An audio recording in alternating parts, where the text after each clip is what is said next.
Play.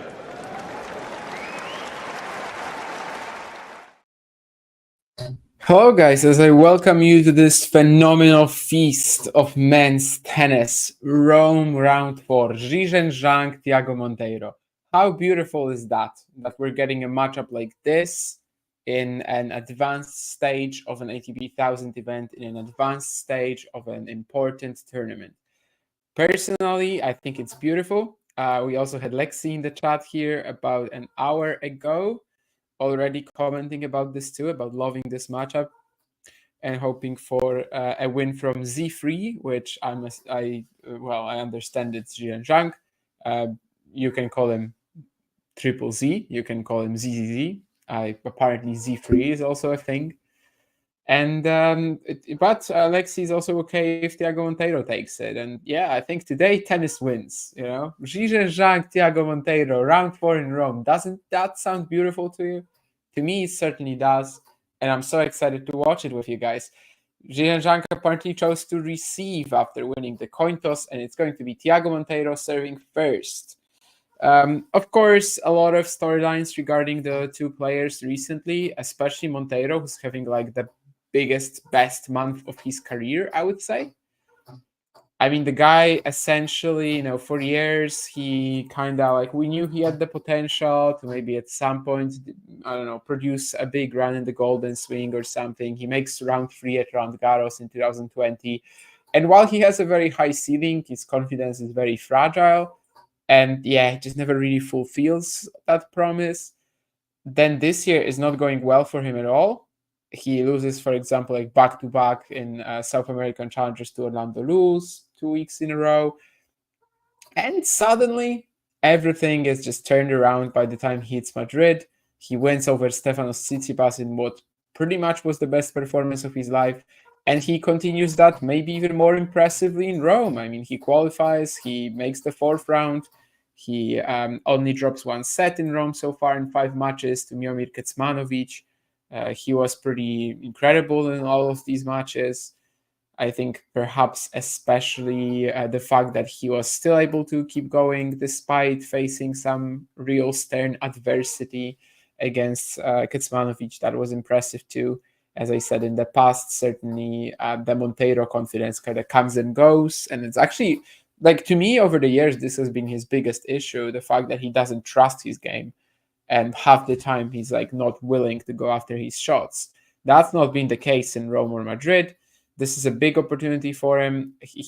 Whoever wins this match could also play Mr. Alejandro Tabilo in the quarterfinals. While Tabilo is certainly playing very well at the moment and will be a seeded Roland Garros 99% likelihood, it's still winnable, right? Like it's still a massive opportunity for him. Whereas for Zhang, he made the quarterfinals in Madrid last year. He actually has a pretty embarrassing showing against Kecmanovic there. Like he just looked completely lost on the court this year. And he turns it around in Rome. Has he scored any like super impressive victories so far? No, but he also hasn't dropped a set, beating Daniel Lahigalan, beating of course, Ben Shelton in the second round, Adrian Manarino. I know, not the best clay quarters. Manarino, Shelton, yes, maybe there are even a few similarities in terms of how they're not amazing on clay. But Zhang, as we know, is a player who can just turn it up, like just basically find his peak level any minute. He can go months without scoring a good win, and then suddenly he is in the second week of an event like this, for the second time in his career. It's not really surprising anymore.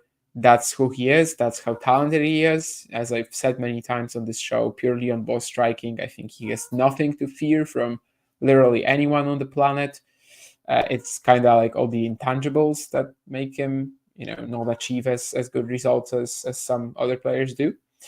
And well, for Zhang, maybe it's not like a huge boost ranking-wise yet, but certainly it's a very welcome change to how he was doing this clay season so far. And yeah, let's just watch this one with a clear head and see who can take that one. And we already have 2 breakpoints for Zhang here, but he will send a forehand long. Oh, and I was also supposed to mention, I wanted to mention when I was talking about Shelton and Mandarino and these wins for Zhizhen Zhang, that there he was also pretty impressive against Ben, not because Ben is just, a force on European clay or anything, not because I expected Ben to be a threat in this event, but because he just played a super clean match and he very clearly showed who's the better clay courter of the two, which not everyone gets to do. I mean, Pavel Kotov, for example, had a similar chance, didn't pull it off. Ben, of course, is perfectly serviceable on clay, like he's at least decent, but Jie Zhang absolutely routined him. Let's see if he can grab that first break, which would be helpful, but I think he's going to shank his forehand on the next one. So far on these breakpoints, just some pretty steady, deep hitting from Monteiro, eventually getting a couple of errors from the Chinese. Definitely of the two, of course, Zhang is the player with like more unpredictability in terms of just being able to unleash on a shot from anywhere on the court, being able to power through any conditions really, which actually sometimes makes him even better in slower ones. Like just the fact that the ball sits up, he has so much time to use this beautiful technique that he has, and maybe sometimes other players cannot find their weapons in conditions like this, whereas Zhang pretty much can hit through anything. And it's actually the lower bouncing courts he's been struggling with maybe a little bit more. And we'll see. Who's the favorite here? Given recent form, the last couple of weeks, maybe slightly Monteiro, but I just think that this is a match best enjoyed, as I said earlier, with a clear head. And hopefully it's going to be a good show. Hopefully they're going to deliver, and hopefully one of them against Tabilo will also be a fantastic quarterfinal, which I think, it does have the potential to give us that. Third breakpoint anyway for Zhang, as Monteiro double faulted, but now Thiago plays his best rally of the match so far, getting this middle of the court ball from Zhang. It wasn't even particularly short, but it is enough for Monteiro to just absolutely tee off on that forehand. So already 3 breakpoints saved. I know that breakpoints saved was also like a huge topic in a previous match that we had today. Actually, in a match that's has just been wrapped up by Taylor Fritz over Grigor Dimitrov. Eventually, though, Dimitrov claimed that second set and was just outplayed in the third. So it's a good win for Taylor, who's, well, I mean, also having a fantastic Madrid-Rome double, just like Thiago Monteiro. I think for now, that's Zhang Monteiro is going to be the only men's match that we're going to have in Rome for quite a while. Iga Świątek and Madison Keys soon are going to get onto center court. This is, I think, what's the name of that court? Grandstand, I think, yeah. Today is, of course, the whole fourth round of the men's singles event. So 8 matches there. What a drop shot from Zhang here. I mean, I bet he wished he would have pulled that out on one of the breakpoints earlier, but he only does it here to get back to deuce. That's some very good court sense from the Chinese, which isn't really one of his strengths, I would say. But he also does feel like a guy who could kind of iron out a lot of his weaknesses just through experience, just through playing at such a high level. I have to say, though, that I was definitely not a believer in Zhang from the beginning. I mean, pre-2022, pre the summer of 2022 even, I remember talking with a lot of sort of like challenger fans and stuff who we just didn't really see anything special about Zhang's game. But it very quickly changed that summer when I kind of became an expert on Zhizhen, because suddenly everyone was watching every match of his. Like you just couldn't miss Zhizhen matches in that summer of 2022. I also watched him live a couple of times then in Kozerki and in Braunschweig, and very quickly it became clear to me that this guy actually does possess a lot of potential that previously was a little hidden, maybe. And of course, he was the first Chinese player to break the top 100. Now we've already got Yibing Wu as well. Of course, currently out of the top 100, but he was there. And maybe Yuncheng Shang this week. I think presently Zhang is in the live top 100, but will likely need at least one win in Bordeaux to secure it. But yeah, I mean, sooner or later, he's obviously gonna get there. Would be fun if these three guys made it at the same time, but of course, Yiping Wu's career is still very much hampered by all the injuries, and he's only played one event this year in Houston. He's also pulled out of Roland Garros qualifying just recently, so it's not looking that bright for him. Things are looking a little brighter, I would say, for Monteiro right now, as he claims the first game. It wasn't easy. It wasn't pretty, even in some instances. There was that one blistering forehand, though, which was really impressive. And he manages to get the game done. So he's off to, well, I can't even say slightly better start, but he's off to just a regular hold to start the match over Zhizhen Zhang, despite facing some adversity right away.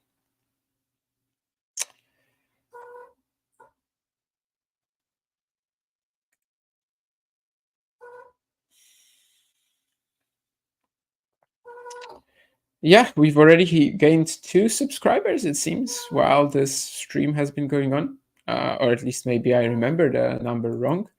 But anyway, if anyone watching is not subscribed, I obviously recommend or would love if you guys did that. We are aiming high. We don't think that 8K is the end of our journey. So yes, I am making my talking tennis return in a way. I think the last time I appeared was maybe on like Sunday or something like that. But not this Sunday, but the previous Sunday. So I think it was about a week, which is rare for me. I mean, usually I'm here very often, but as some of you might know, I was in Mauthausen for the Challenger. I'm back now, and I'm really glad to be back with such a cool matchup. Yesterday, John texted me, is there a match that I want to do or, slash can do on Tuesday? And I remember looking at the schedule, I was still a little, I wasn't still yet fully aware of how my day was going to look in terms of the hours and when I was going to be available, actually. But from the get-go, when I looked at the lineup, there was one clash that really stood out to me, and that was indeed Zhang playing Thiago Monteiro.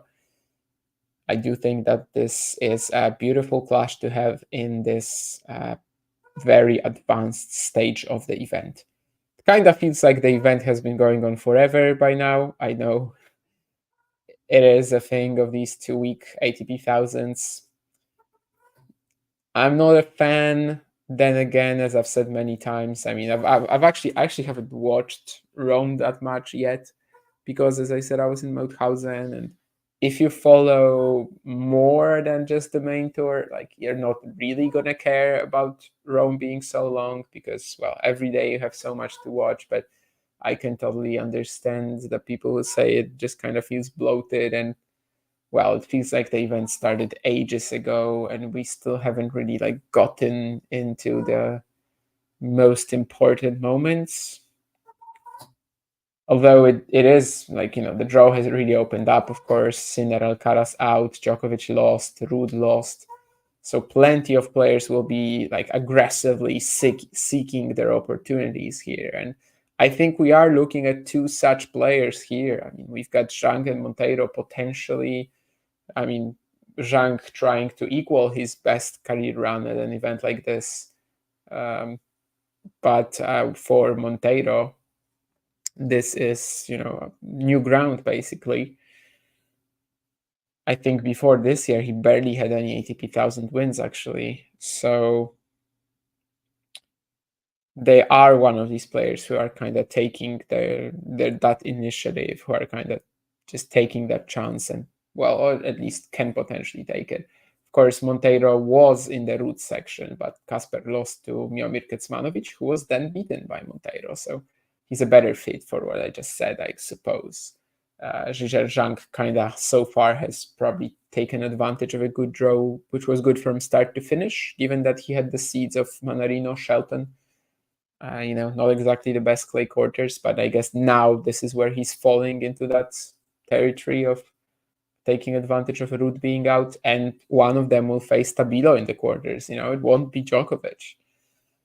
Couple of spectacular forehand winners for Monteiro here to go 30 love up in the third game.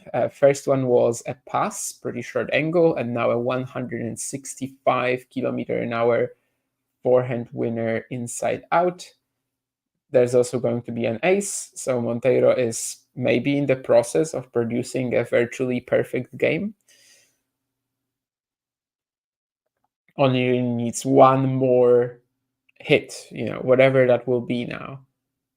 Only really needs one more great point to really get this done. And well, it's not an ace, it is an unreturned serve. So this game was really as good as it gets from Thiago Monteiro. He is 2-1 up.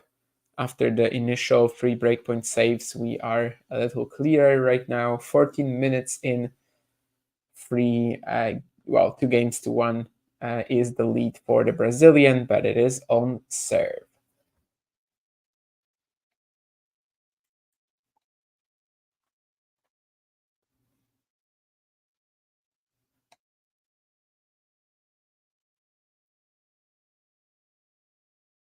And obviously, earlier while I was talking about subscriptions, we actually lost one then.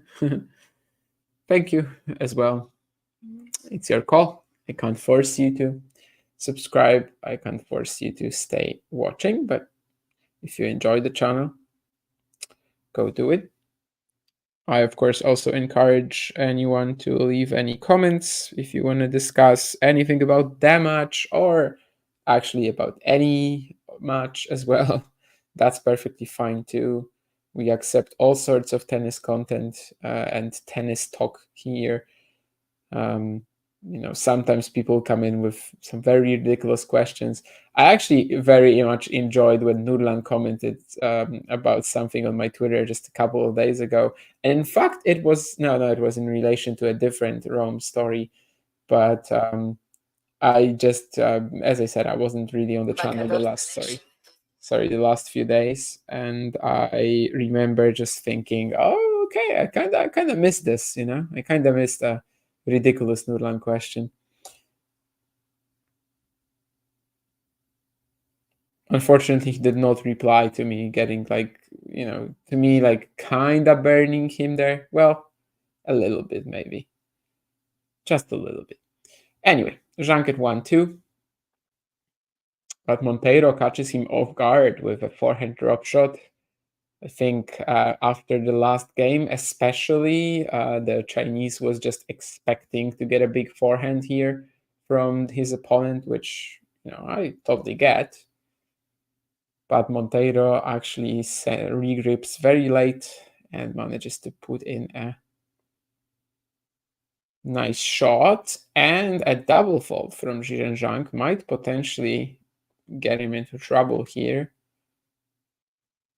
As I said, he's probably the player from whom we're expecting higher fluctuation of level. We're just not expecting him to be a steady player in this one. But well,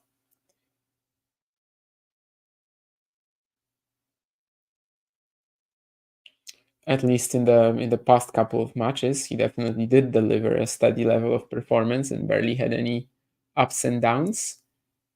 Well, some big serving, getting him out of that low 30 hole already. Couple of massive ones. In the meantime, Iga Świątek and Madison Keys are also on the court, I think on the center court in Rome. Of course, that was already a match in Madrid at the semi-final stage. So one round later, and the women's singles event in Rome is a stage further than the men's because it's stupid. Because the tournament organizers really should be following Indian Wells system, not the Miami one, but they aren't. But it only adds to the confusion of the tennis fan, who is clearly not the most important in the world here. The most important is the organizer or whatever. Really, I don't know. Anyway, Zhizhen was low 30. Three massive serves, fourth one as well, and he just puts the ball away with the +1 forehand. So that was a good display of the powerhouse that the Zhang serve is. I probably have talked about this a few times as well, but Zhang definitely feels and felt and feels, not Arthur feels, no pun intended, like a bit of a breath of fresh air when it comes to comparing him to most players from East Asia, because for the most part we know them for like being very strong juniors with great feel for the ball, but likely having like a fragile body and just issues maybe getting their physicality together and maybe even having enough power, whereas Zhang is kind of just so different to that, right? I mean, he's a monster physically. He might not be the smoothest mover in the world or anything, but he's still pretty fast while being just a physical beast. And that probably also helps him out in terms of just not being as much of a glass cannon as guys like Kei Nishikori, Bing Wu, Yun Chengshang, and a lot of other talents from that region of the world have been, which definitely I think helped him out as well in terms of getting that top 100 spot. I remember when I was kind of like writing up an article on these three Chinese who were chasing that achievement, which I know for China was really important, because they've had Lina and they had all these great women's singles players, but they never had a top 100 guy. So that was like a bit of a race, and I do remember that this was also part of why most people thought that Zhang was going to get there first, because he just doesn't get injured as often as Wu or Shang. And indeed, he got there first, although it was like maybe 4 months ahead of Wu. We had Ruben Ramirez Hidalgo just a second ago on our screens. That's of course the coach of Thiago Monteiro. Lots of you can remember him, still from tennis courts. He once famously led Roger Federer 4-1 double break up in the third in Monte Carlo. He tried to do a tweener, but it didn't work out, and Federer just managed to come back after, like almost directly after that point. He kind of got fired up. And otherwise, there's definitely a fair few challenger moments that we remember him from. I mean, he's one of the three players, I think, with over 400 challenger match wins. So a legend of that circuit for sure. Anyway, his protege, Monteiro, right now 40-30 up still, despite Zhang playing a great combination here. Got that loopier forehand from Monteiro, but he was able to step into it with the backhand so clean, and then just wraps it up at the net with an overhead as well. 40-30, so one more game point for Thiago Monteiro.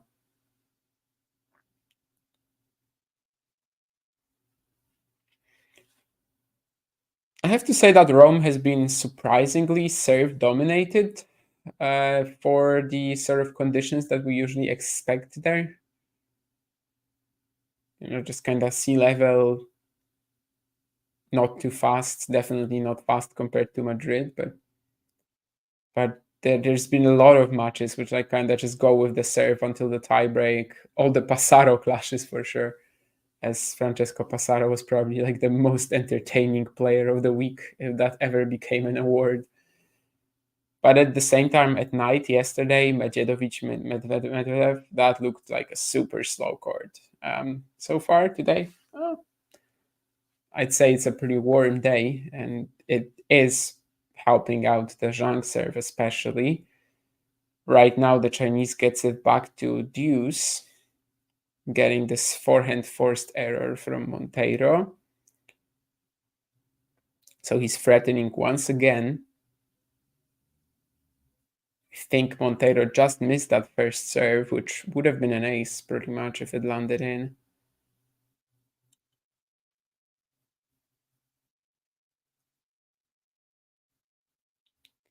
But now he's in a rally with Zhang, who mishits his backhand cross court, and it's not going to fall in.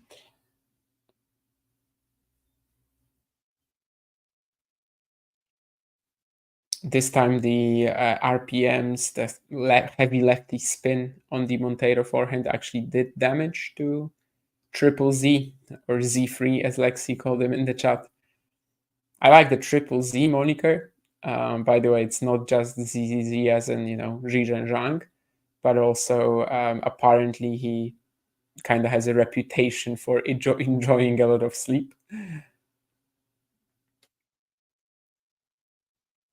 So it has like a double entendre type of deal, but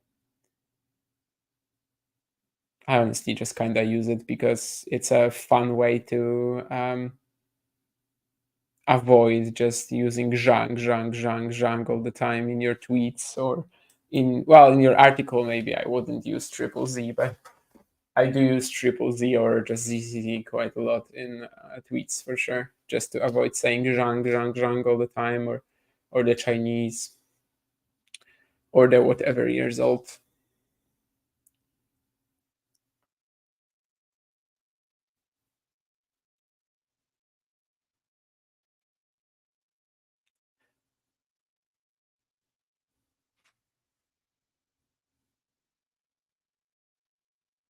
Monteiro sending these backhands crossed at the Zhang forehand, but it seems like it's actually the Chinese who's gonna like get the positional advantage from this trade. Yes, indeed. At a certain moment, he just decides to go down the line, follows it up to the net, and again, it's a good overhead. So we're gonna have another breakpoint for the Chinese number one, who I think after this run will be coming back to the top 50. I have to check that actually, but I believe that might be the case. In any way, he fell out of the top 50, I think, after Madrid. So he's either very close again or just simply going to be back. Well, he actually needs this win to get back into the top 50. So yeah, he needs one more. He needs to beat Monteiro today. And well, leaving the ball for Thiago like this, that's not going to cut it, I think. Although he did get a shot there, maybe a little careless from Monteiro to give him that smash and just sort of see what he does with it. It was still a very fast ball. It was still tough to produce a shot out of that. But, I mean, yeah, you'd never really want to give your opponent the chance, right? To have some random good just like angle of the racket head and it falls back into the court. Like it happens, but not in this case anyway.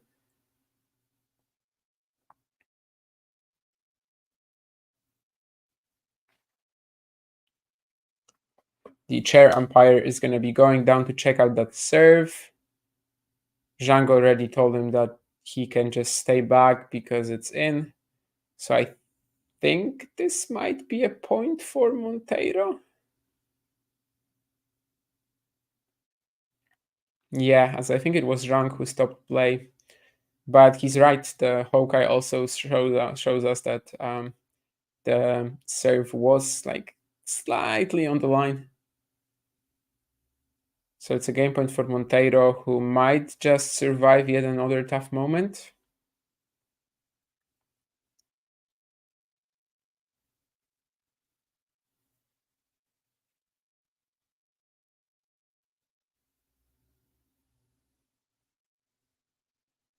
Not quite yet, as I believe we just had a let on the serve. Then one rhyme there, but I did multitasking in a way.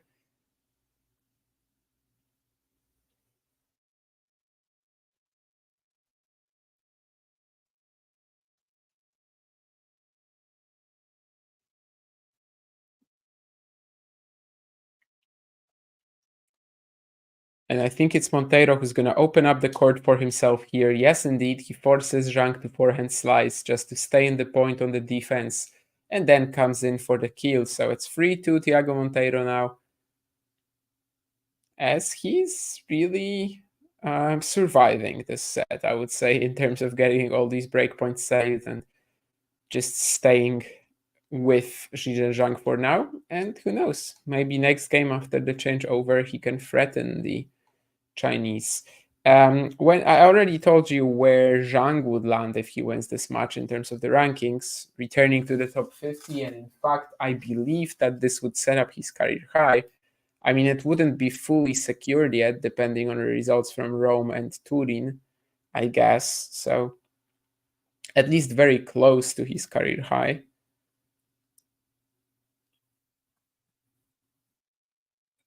And when it comes to Monteiro, he's just returned to the top 100 thanks to this run.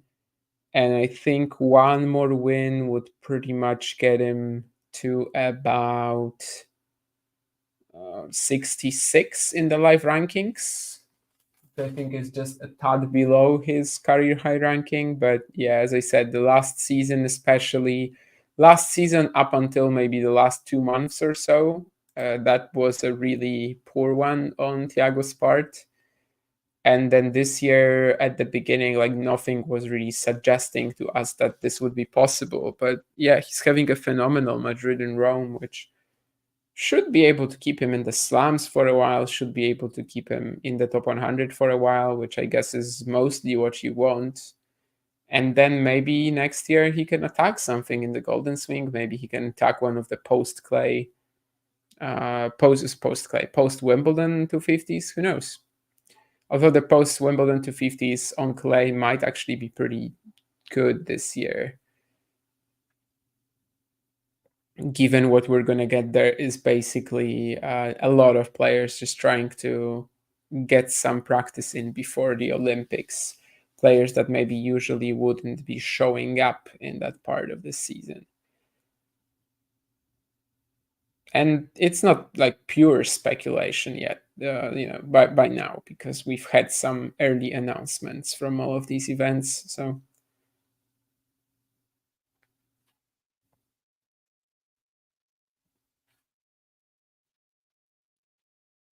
So in other words, it's unlikely that Monteiro will break his career high after this event, but he can position himself very well for the remaining part of the season to just play a lot of events that last year he was not really a part of. Like he was just unable to be a part of. It's kind of getting him back into the money again, if that makes sense. Of course, I mean, he might break his career high, just needs to beat Zhang and Tabilo. As I said earlier, I mean, it's definitely not impossible. Either of these players against Tabilo, I mean, I think we're going to give them a fair chance, right? Regardless of how well the Chilean has been playing. Like, it's just not an opponent you can't beat. It's not a firing Novak Djokovic, Yannick Sinner, Carlos Alcaraz in the quarterfinals, which is what you a lot of the time will get at the ATP 1000 stage. But not this time. Not this time.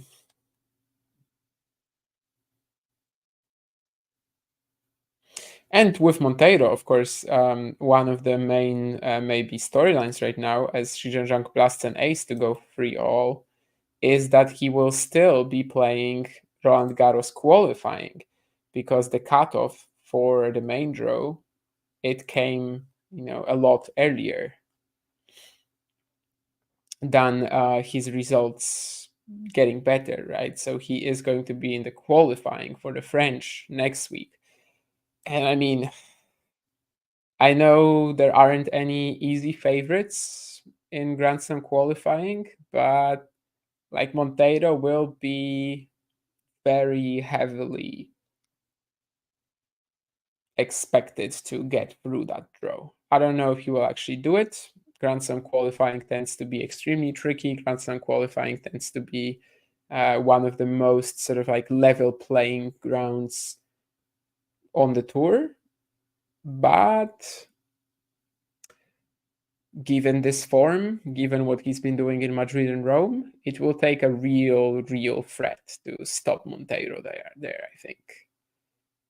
Well, so far, what we're seeing here is that Zhang is getting so much out of his serve, whereas Monteiro, it's a bit more of a drag to get through his games.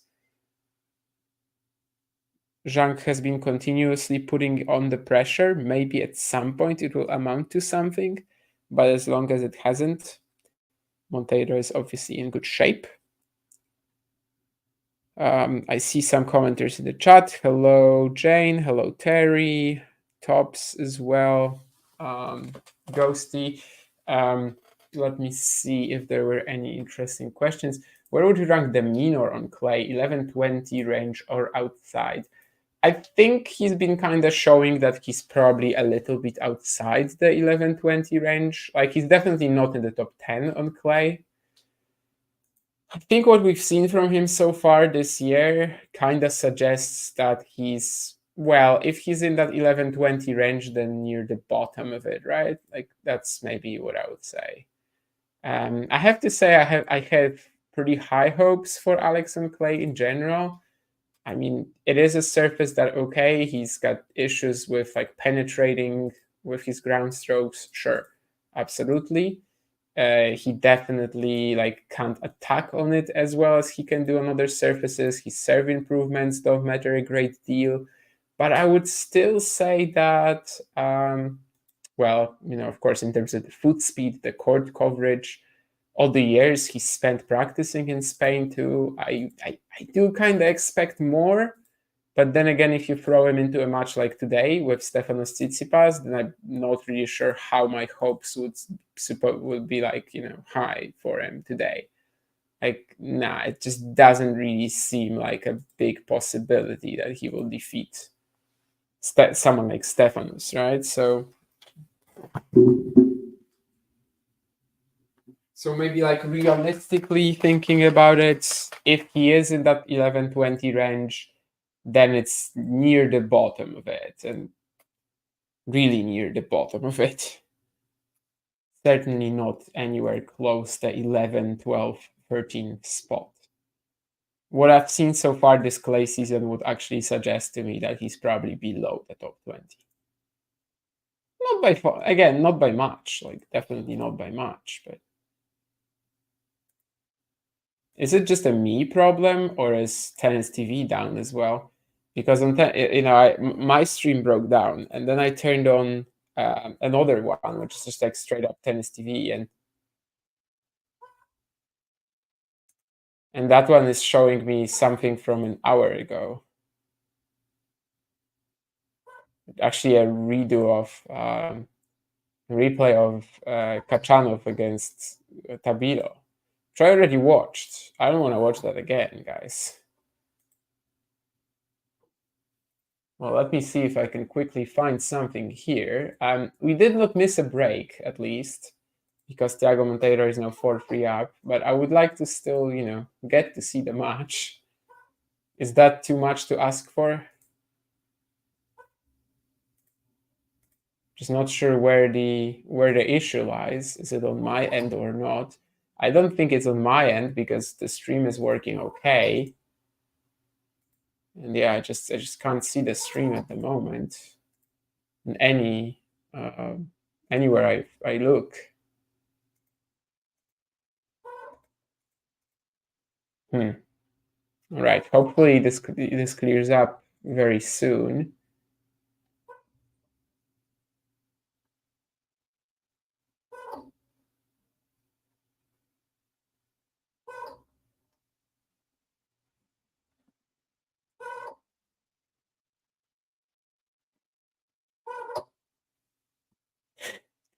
Dead balls at the facility. Dead balls at the facility. Of course, John is at that club where we lost. Where we played a match and he lost to me to 6-6.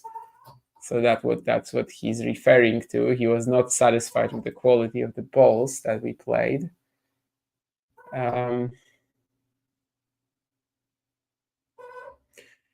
Yeah, Tennis TV working for you. Okay, so wish I knew what the problem was, but neither of the streams that I have here is working currently for Mr. Zhang and Mr. Monteiro.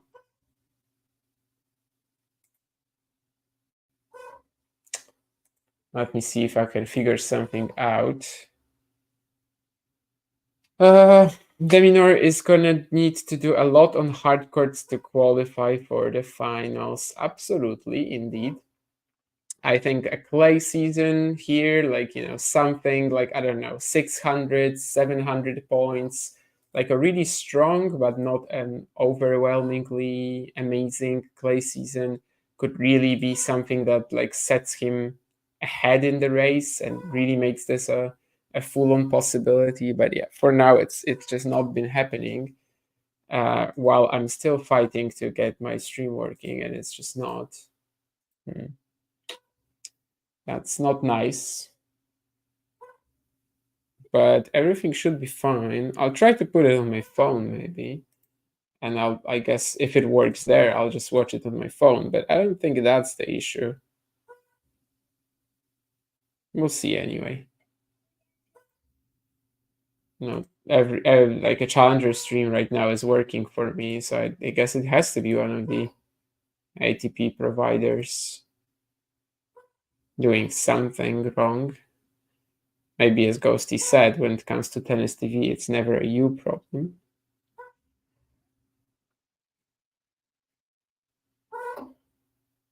This sounds kind of like taken from some sort of a coaching seminar, It's never a you problem. It's everyone else who's mistaken. It's never a you problem.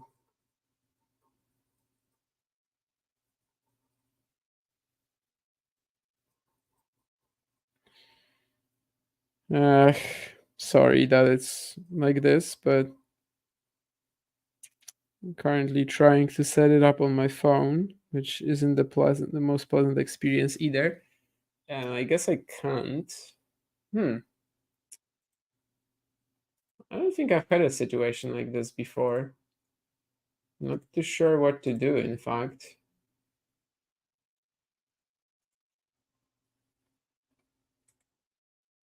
As well, Thiago Monteiro also has 2 breakthroughs now, by the way, for free, and I still haven't been able to put this on anywhere. Someone said earlier in the chat that Tennis TV, Terry, that Tennis TV is working for him. Is it also working for you in terms of this match, Zhang Monteiro? Well, I guess it must be that one, or maybe you're watching the doubles, but I guess it must be that one. For whatever reason, okay, I seem to have regained access to the stream, although it's stuck at 3 games, all 15 all now.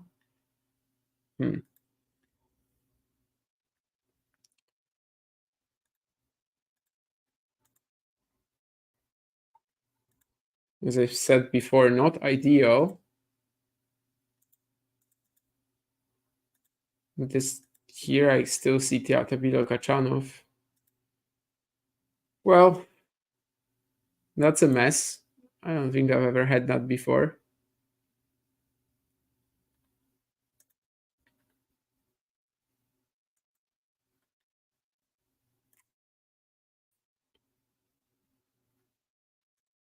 Only thing I can get now is this replay of Tabilo Kachanov for whatever reason.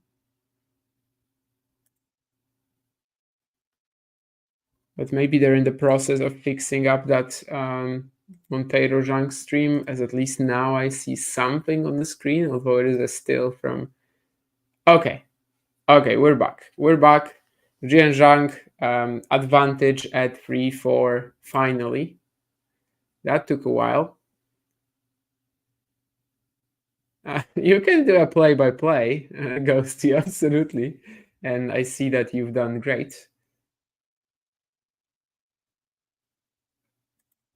No, it's not that hard, definitely not. Otherwise, we would require like a degree to do it or something. But no, we just sit here, talk absolute crap for hours sometimes, and yeah, we handle it somehow. I think I can actually see one of the breakpoints that Zhang saved. Yeah, because that was when my stream returned on the second breakpoint that he saved. So I'm just gonna watch it now in replay. And he actually served and volleyed on second serve. Wow. So yeah, I'm coming back to the match now at 4 games all. Hopefully, no more technical difficulties. Usually, when that happens, I do have like a backup that also works okay, but well, not in this case, as my backup stream was just showing Tabilo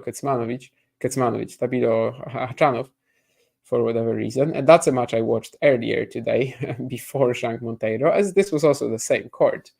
We were actually kind of like waiting for a long time, despite it being 2 sets. It was over 2.5 hours to 2 tie breaks between Tabilo and Kachanov. That's a fabulous forehand from Monteiro. Big fist pump from him as well. It lands on the line. We have some stats when it comes to their forehand quality, which apparently for Zhizhen Zhang has not been that high. And yet he's still, he's still in this. He's still 4 games all. So guess that's maybe even a good omen in a way for him, that despite his forehand quality being a little down compared to his 52-week average, he's still hanging in. I think a lot of that is the serve for sure. But at the same time, of course, it can just be regarded as, well, ball striking wise, off the ground, Monteiro has had a little edge, which might be true, but certainly it's been 8 games and we don't know much. But of course, crunch time is coming. We're going to have some developments in this set. We're going to have some, at least idea in terms of who's going to edge ahead very soon. Looks like Monteiro will clean up this 9th game without any real issue.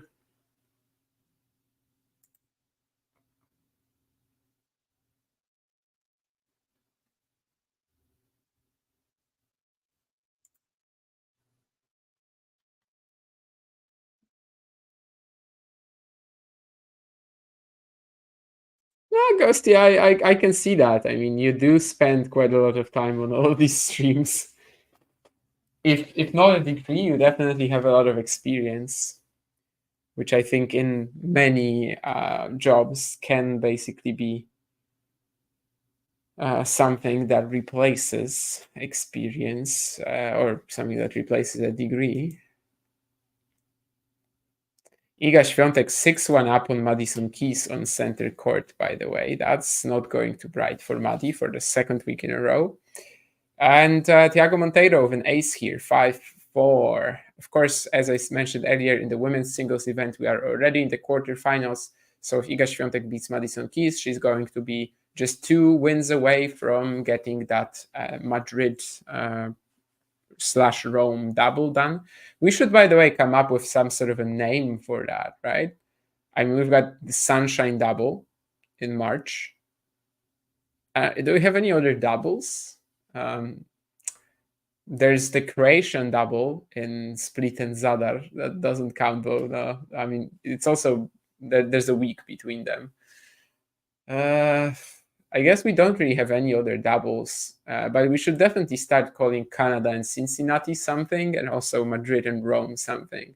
So, like when we say that someone won the Sunshine double, we can say that Iga Świątek is very close to picking up the whatever double. Roman languages double? Nah, that doesn't. Nah, that's not good. The Mediterranean double.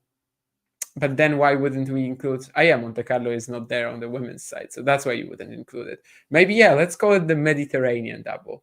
What do you guys think? I think it's fine, right? I mean, Rome is not really, I guess, that close. I don't know. It's a tough one. I kind of want to put something with sun in there, but that's just not impossible. That's just impossible. Or we can just call it the dirty double. And definitely not the daily double. That's Jeopardy. But dirty double, because, dirt, clay.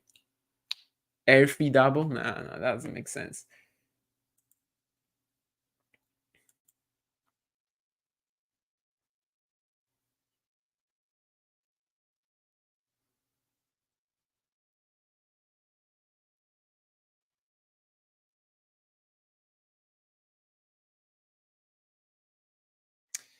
Yeah, so apparently dirty double is the vote among the chat.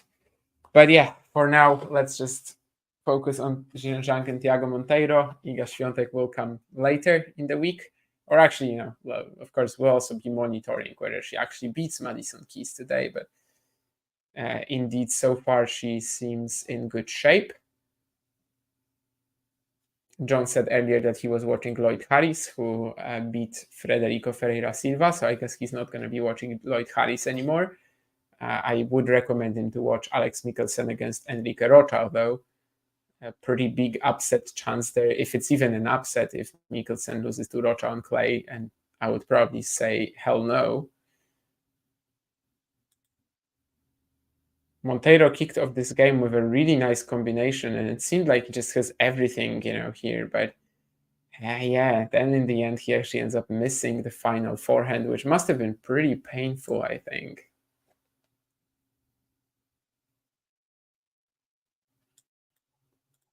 But he gets back on track with the 15 all.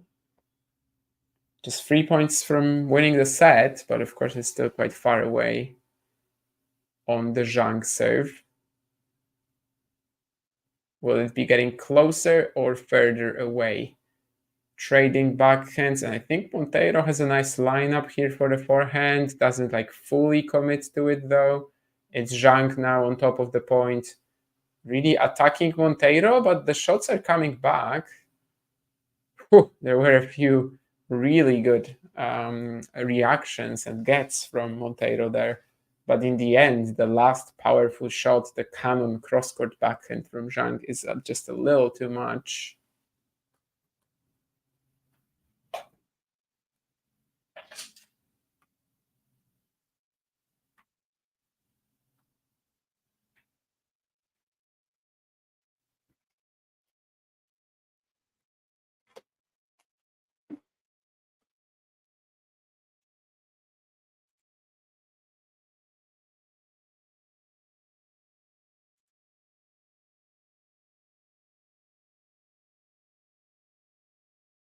Monteiro with the backhand drop shot.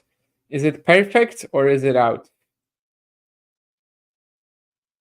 I think Zhang says it's out. He calls the chair. He seemed confident about it.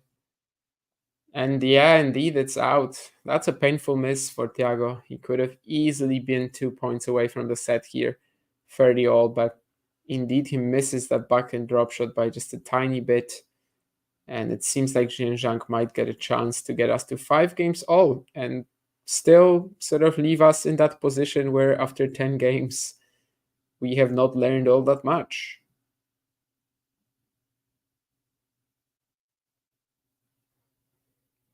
Can he clinch it now, or will it get tricky? Probably not, given the sort of forehands that he's hitting here. And as I said earlier, they showed us that forehand quality tennis insight on Zhang today. I think it must have gone up after this point, because that was a couple of missiles from that wing. So 51 minutes in, we've got Zhizhen, Zhang and Thiago Monteiro tied at 5 games all. I do have a deadline today. However, it is in about 2.5 hours. So I'm thinking this match probably will not last that long, but well, we'll see. For now, they are definitely on track for a 3-hour, 20-minute finish, if they will play 3 sets and if they will stay this competitive. But Tabilo Kachanov today, I mean, that was 2.5 hours, a lot over 2.5 hours, and it was just 2 sets. So if that went even longer, if that had gone to the third set, we probably wouldn't have been watching Zhang Monteiro up until more or less right now.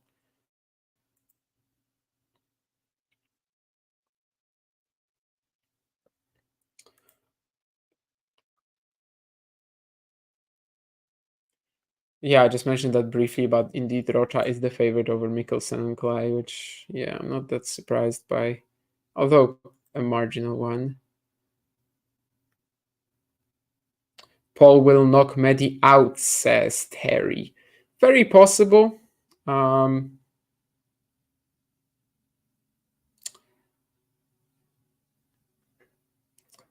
think both of them are like kind of vulnerable in these conditions. Like I think both of them are fine on clay, but it's never going to be like their best surface. And because of that, I don't think either is. I'm not particularly confident in either player really. I mean, Medvedev probably should have taken out Medvedev yesterday. I mean, that's kind of aggressive, but if he takes the first set and he had a set point there on which I think he missed a drop shot. If he takes that first set, does he win it in two? Maybe, or maybe it just becomes another three-set battle and Medvedev wins it anyway. Who knows? But yeah, I just don't really feel that strongly about either Paul or Medvedev here. I think it's pretty even on clay courts. In fact, the last slow conditions match, if you remember it, and Tommy Paul certainly does, the last slow conditions match between them was the Indian Wells semi, right? And we all know how uncomfortable Daniil was there. Basically, up until that ankle injury for Tommy, it easily could have gone both ways. In fact, Tommy was the one up on the scoreboard. So that part of the draw, truth be told, does not excite me too much. I will definitely enjoy either Zhang or Monteiro playing Tabilo. That's for sure. But that's kind of the last section of the draw that I'm excited by.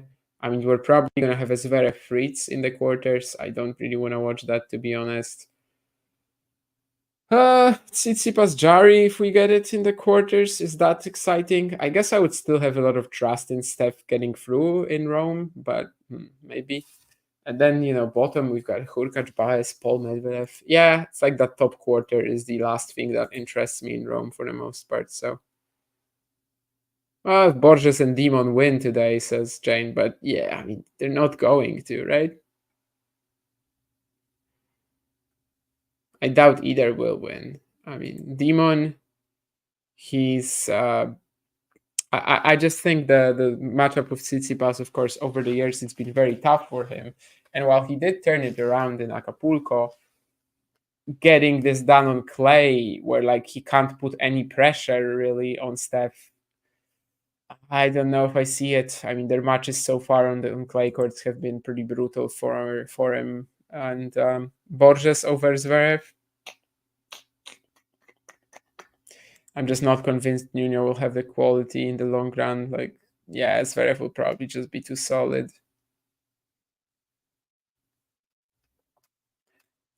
So I'm not really buying into these upsets, to be honest. And let's see. Zhizhen 5-6 down to Thiago Monteiro. Here there would be no upset. Both players have very similar chance of winning this match, I think. That's not a controversial statement whatsoever.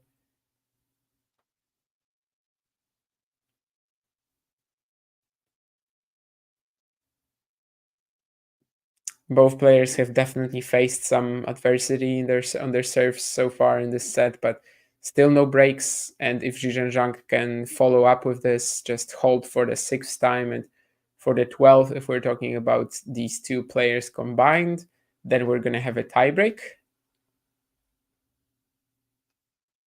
But he needs to keep himself clean here. He needs to keep the nerves on hold for now. So far, he's definitely doing that, although slightly aided by hitting the baseline there on a shot that wasn't too clean. But there's another massive serve out wide coming from him. And now, 57 minutes in, he's got 3 chances to get us to a tiebreak. Have Zhizhen and Thiago Monteiro played before? I don't think so, right? I don't think they really had a chance. Yeah. So it's the first tiebreak between them, but it's also the first set between them. So, well, actually not yet. As this return from Monteiro falls in, I think Zhang was fully ready to just let it fly past him. And in fact, that's what he did. He let it fly past him, but let it fly past him into the, outside the baselines, what he was trying to go for. But actually, it lands like pretty deep into the court, I would say. Anyway, 40-15. No serve and volley on the second serve this time. Monteiro with this slice that he kind of like gets caught in the middle of like no man's land with. And now Zhang is in control of the point and he's just going to direct it all the way until the end. 58 minutes, 6 games all, still no breaks. And we get a very fair, I think, way of settling this affair, of settling this set at the very least, which is a tiebreak.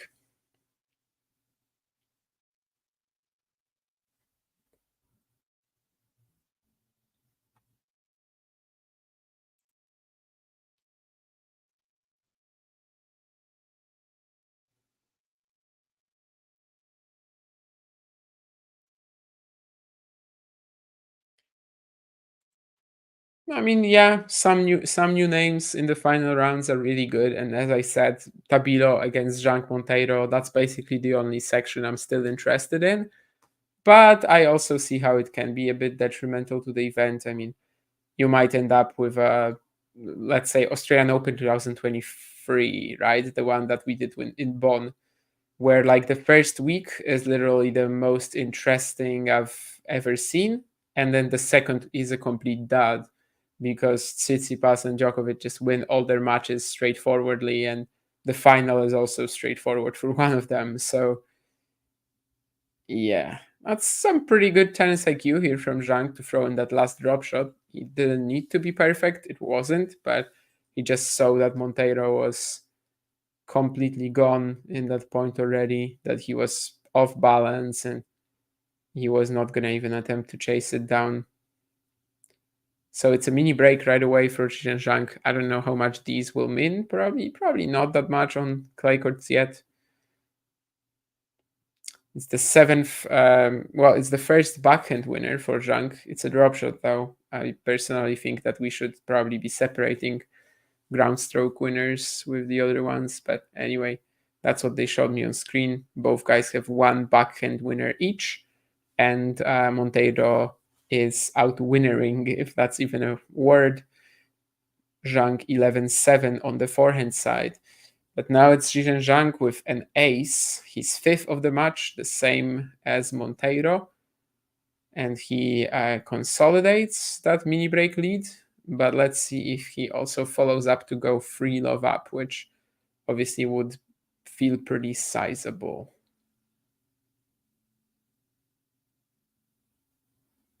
He will not, as the quick forehand reaction from Monteiro, fairly deep hit.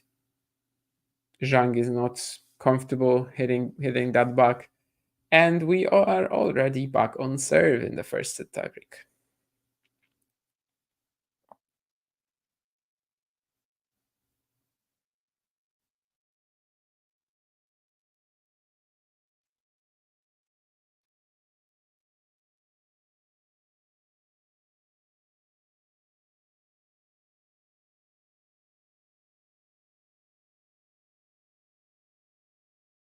What's happening here? All right, so it's a serve on the line from Monteiro, and then Zhang just barely misses it with the return, I suppose.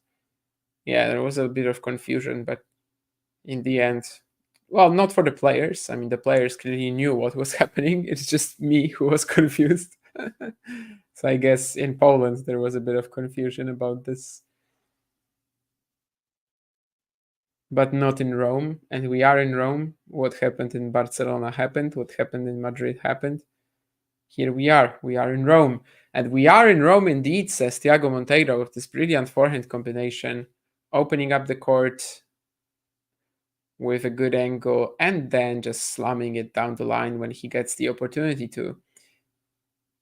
From 0-2 down, he managed to get himself to 3-2 up as we have one more point before the change of ends. It is on Zhang's serve though. And what does he do with it? It's a second serve. Maybe Monteiro will look for another big return like on that 0-2 point. Well, this time kind of he's okay just rolling it in. He's okay just rallying with Zhang, it seems, but he leaves a bit too much space for for the Chinese, who still wins the point, but that was a pretty crazy rally. Yeah, I mean, he did leave a lot here for Zhang with this forehand down the line. the Chinese chooses to go to the net, but it's like a little spotty there with the execution, let's say, but he still has good timing on that next one. He puts it away, and it is 3 points all so far. So, as I've been saying all set, I mean, we just don't know nothing. Yeah, like we just don't know anything yet. Total points won 41 to 41 as we are changing ends in the tiebreak. So, indeed, this has been as tight as nails, and there's absolutely no telling of who's going to take this tiebreak so far, which makes it exciting, right? I mean, that's what we want to have, the unpredictability, the outcome being always in doubt, which I think in the tennis scoreboard system, of course, is pretty much, 90% of the time it's the case. There's always a chance for a comeback, even if it's slim. Here, both players are still tied after 82 points played. They've won exactly 41 each. See the quick maths there? I mean, it was easy maths. 41 plus 41. Anyway, Zhizhen with an ace down the tee, 223 kilometers an hour. I saw someone on Twitter the other day sort of being amazed that Zhang is serving faster than Shelton. I think that's very, very explainable, especially on clay. Ben goes for a lot of kick on his serves.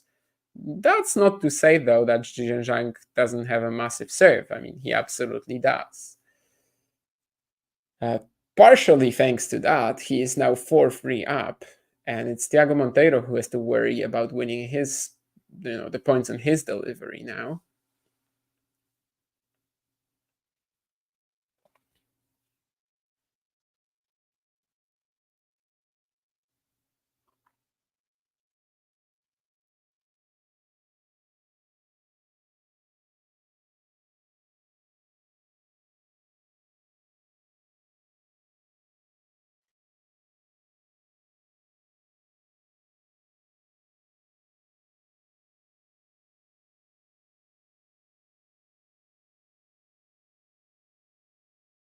It's 4 games all for Monteiro. I've really had a morning full of sporting emotions because earlier today I went to support my university table tennis team. I can't play anymore because I'm not a student, but I came to just, be part of the moral support group on the bench. And they did win a medal in the end. So, I was very successful, clearly, in my cheers and clapping. But yeah, it was crazy. I mean, the last match, the match for the medal, we were losing. Well, the guy was losing 0-2, and he won in the end. So I'm hoping for like a similarly dramatic match here from Zhang and Monteiro, and we are getting it so far. Still tied, still 42 points, one each. And maybe this is the moment when one of them blinks. Is that it? Is that the chance that Thiago Monteiro sort of gives Zhizhen Zhang? Maybe. It's definitely a cheap +1 forehand error. Haven't really had many of them this match, I have to say. And in a moment like this, it might really end up hurting him. He kind of like just forgets about it instantly. At least that's how he's acting. Like he never even bothered to see if the ball was out or anything. He's just like, okay, I missed, going about my business. Probably a good strat if you're really thinking that way. Ooh, and that was a good point from Zhizhen Zhang too. 6 points to 4 now, as Monteiro hits another one of these deep forehand returns. But the reaction from Zhang is there. I mean, he has to be quick. He has to hit the ball on the rise. Manages to do it. Has 2 set points in reward, as that forehand error from Monteiro just 2 points ago might prove extremely crucial. Let's see. Can he come up with an ace? Can he come up with an unreturned first serve? No, it's going to be a second delivery. So that already opens up some avenues for success for Monteiro. And he's in the rally. but he's the one scrambling to get the ball, and the thunderous power of the Zhang forehand is a bit too much here. So indeed, that 4-all point where Monteiro just gives him a bit of a cheaper forehand error, finally you could say, because really we haven't had many of them the entire set, is when Zhizhen Zhang manages to get it done. I just remembered, by the way, that I actually lied about an hour ago when I said that Zhizhen Zhang is into the second week of an ATP 1000 event for the second time, because he was also there in Shanghai, wasn't he? So I think this would be the third time, actually. But it could be the second time that he advances into the quarterfinals of an ATP 1000 event. And, well, he's on the right track. Let's check out the stats. I will pour myself some water in a second, but let's first check out the stats. Then I also check out the chat, of course. Nothing particularly exciting, I suppose. Zhang 7 out of 8 at the net, 45 to 42 in general. Unreturned serves a bit more for Zhang. I've been mentioning that many times, that, well, actually a lot more, like about 33%, whereas it's 25 for Thiago. And yeah, Zhang is winning 82% of his first serve points, although it's worth mentioning that he only is putting 44% of them in. So yeah, he had 4 break points, Monteiro had just 2. More speed on the forehand and especially the backhand from Zhang. Also kind of expected, right? But the forehands, they are very close to one another. It's the backhand where, of course, Zhang is like kind of almost as powerful as on his stronger wing. I guess it's his stronger wing, the forehand. It's actually not that clear, but at least in terms of generating power, it probably is.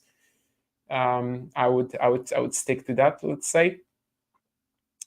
And yes, is there anything in the chat that I need to reply to? Oh, Nurlan, have I had any sort of interactions with someone from a different planet? No, absolutely not. I don't know if I believe that there are people or extraterrestrials on different planets, but it is a good question. Kind of true, Terry. Actually, Tabilo trained in Canada as a youngster. I mean, he is born in Canada. He represented Canada in the juniors. So yes, Tabilo has a lot of hardcore skills. He's won a hardcore challenger in the past. He's made big rounds at hardcore challengers in the past. He's obviously won Auckland this year as well, an ATP 250 on hardcourts. So yeah, Tabilo actually grew up on hardcourts. He's still probably best on clay right now. Currently, he resides in Chile, of course, but he did kind of grow up on hardcourts. Grass courts, Tabilo, I can't really tell you if he's ever played, honestly. I think he must have played Wimbledon, but I don't really remember anything about that. But you could see his game translating, right? I mean, he has the flat backhand and a big serve, of course, but it seems like his records on grass are rather poor. Won a round at Wimbledon over Jere in 2022. Qualified for Mallorca 2022. Yeah, I mean, he hasn't done anything special in the 13 matches that he's played.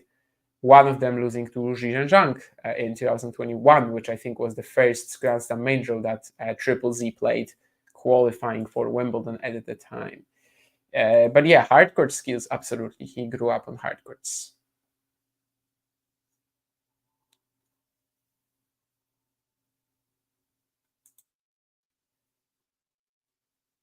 Wow.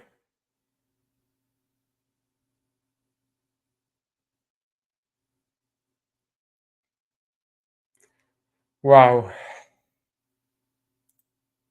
John is probably not even listening and he's just reading the chat, and he still comes up with the worst puns imaginable. So that's a skill, you know. I actually have to say, I can't say I admire it, but I have to admit that it is a skill to like not be in the conversation.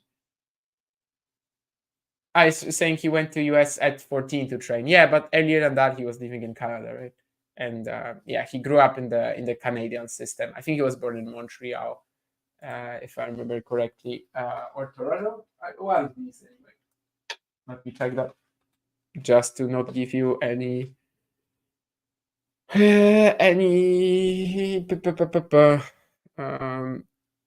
misinformation, even if I don't intend to. But I do believe that Tabilo was born in Canada and was kind of raised through that system first and foremost, representing Canada in the juniors as well. And it's Toronto, yeah, Toronto, not Montreal that he was born in. Sorry, yeah.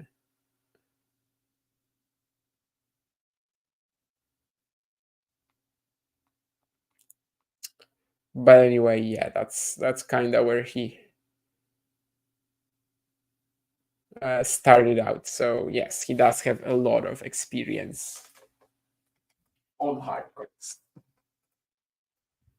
Probably at the start, well, definitely at the start of his career, was more used to them. All right, players back on the court already. I have not yet gone to grab my water, which I guess I will do after the first game now.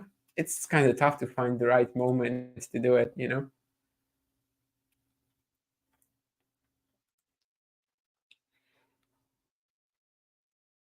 But anyway, 30 all, so let's see if Zhizhen can get us off to another good start.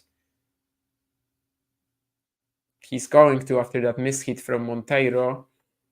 Well, you could definitely see him running away with it just on the momentum of the first set. But if we just keep going like this, I mean, you know, the first set up until that one forehand miss from Thiago was so close, right? Maybe it was always like Monteiro was a little on the back foot given the Zhang serving, but in that 3-4 game, he had two breakpoints. And he was actually the one who like had the breakpoints later in the set, right? So he had them at like a more crucial moment. If he converted, he would have been serving for it. So there's definitely a lot to look forward to from Monteiro's perspective here, but he's also the one, of course, now facing a lot of pressure anytime Zhang holds, really. And so far, well, Monteiro is doing a fine job not allowing him to.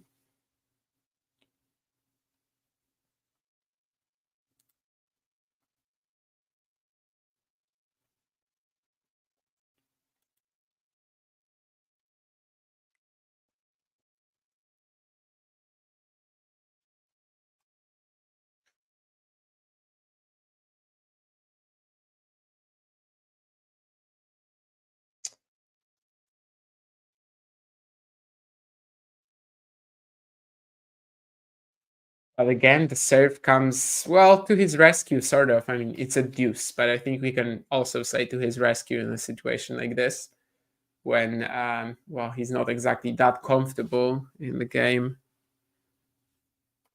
Kind of needs something to get himself out of it, get that game on the board, start the second set with a hold. Let's see if another big serve comes to his aid. No, not yet. Second serve on game point for Zhang here. He's gonna have to rally with Monteiro to get this done.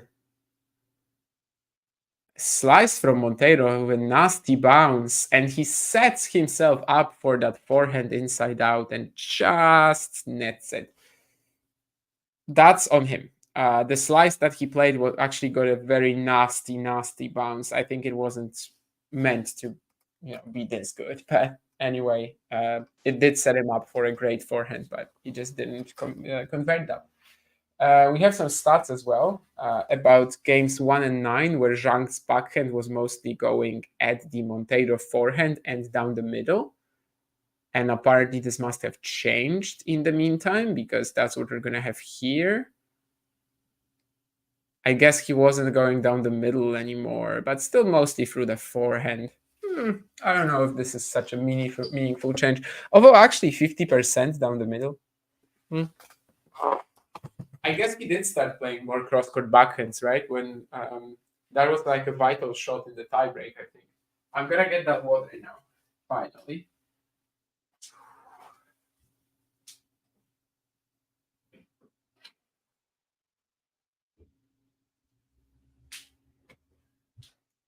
And I'm gonna drink it in my Oeirash cup. Sorry, Oeirash. Of course, not Oeirash. Oeirash is where the challenger is, but Estorir, where we were with John. I didn't steal this cup, but I don't know if we are supposed to take. Well, we are definitely supposed to take it and just reuse it. on the one hand, they were big about recycling there, but on the other hand, there were these rolls, like well, no, it wasn't a Kaiser roll, but it was like something, yeah, just a roll of bread, whatever, and it was basically like one roll per one foil. So that was irritating even to me. I don't really care about recycling all that much, but I was like, what a waste of plastic. So they were also giving out these cups, and we were supposed to just pour water into them and drink it. And I decided to take one home as a bit of a souvenir. So actually, we got a lot out of that Estoril visit, right? A lot of dinners, the accreditation, of course, a great souvenir.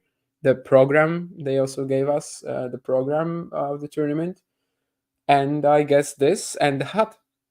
The hat I was sporting the entire week in Mauthausen, wearing it nice and proud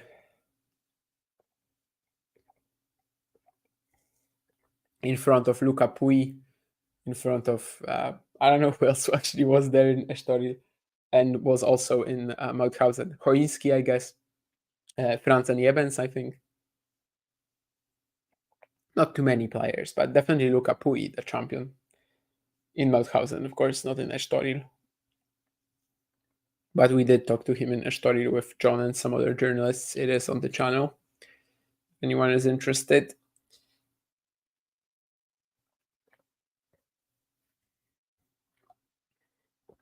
Okay, and I finally drank something, so now we can keep going for the second set. Monteiro spreading the court beautifully with the forehand here. Eventually is going to get the job done.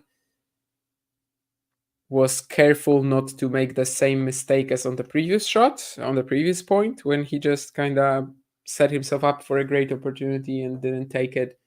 Here he's just super clean about it. He waits to see where Zhang goes, and he's 4-0 up. So it looks good to avoid that potential momentum with Zhang crisis after the opening set.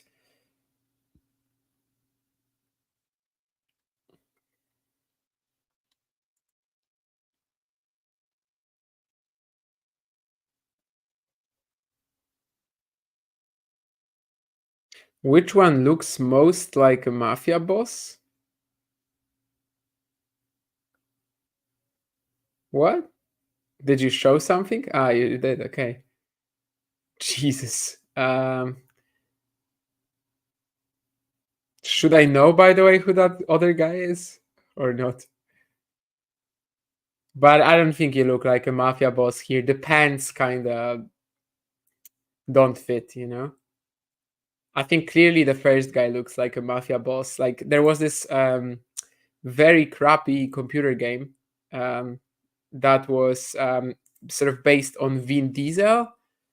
Of course, it wasn't about Vin Diesel's real life, but like they used his um, like his face and his features in order to create a game on him driving around and like shooting around as well. The driving was really fun. It was like called like Vin Diesel's Wheelman or something like that.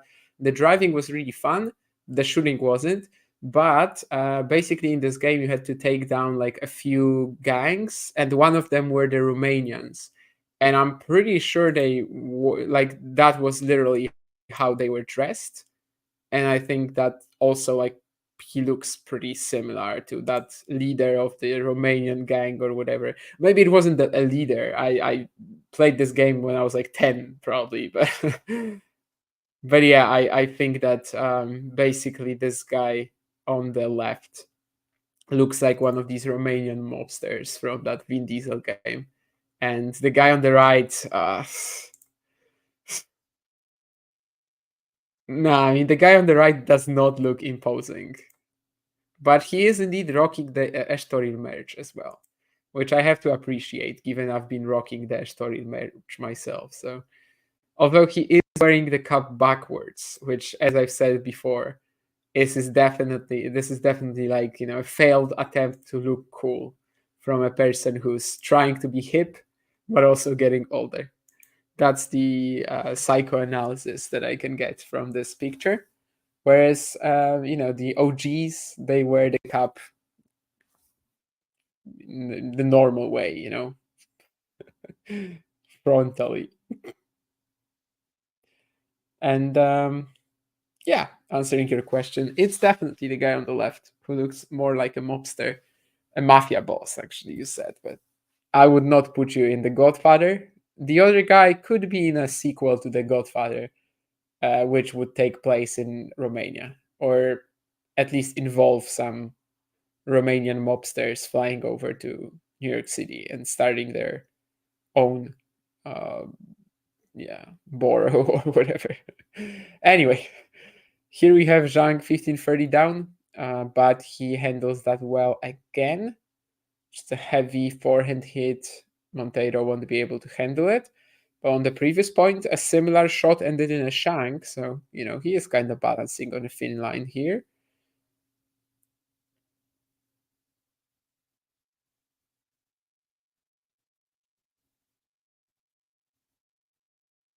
The first serve percentage from Zhang is still very, very low. Of course, when he gets it in, he's been super dangerous. Ooh. I guess he landed it. Yes, it's a breakpoint for Monteiro. That backhand crosscourt return, that was. I can't quite call it a shank or Yuncheng shank, but I definitely don't think it was super clean. But it lands right on the line, so Zhang is in trouble here. Love for, I mean, 30-40. He could use a big serve, but like the percentages, again, they haven't been amazing. The let will allow him to get another chance, though.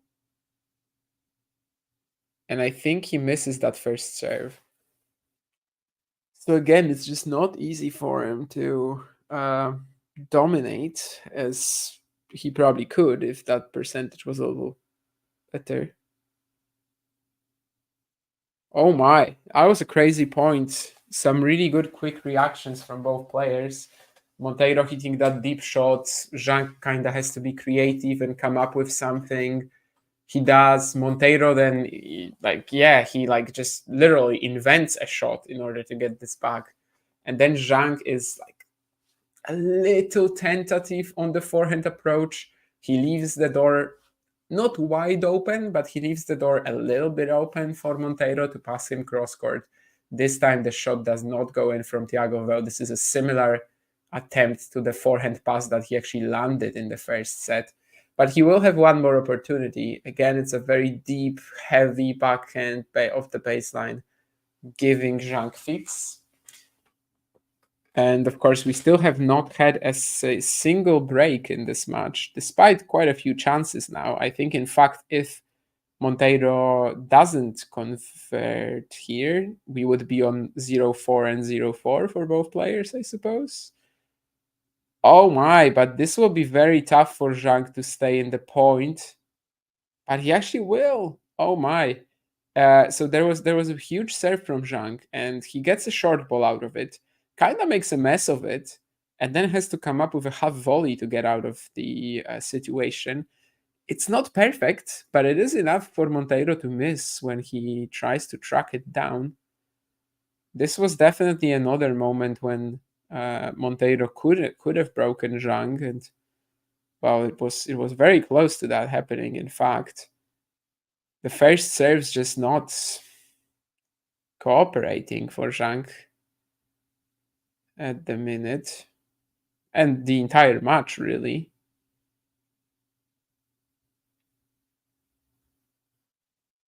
He gets it in now after the let and sends Monteiro flying out of the court with this backhand cross.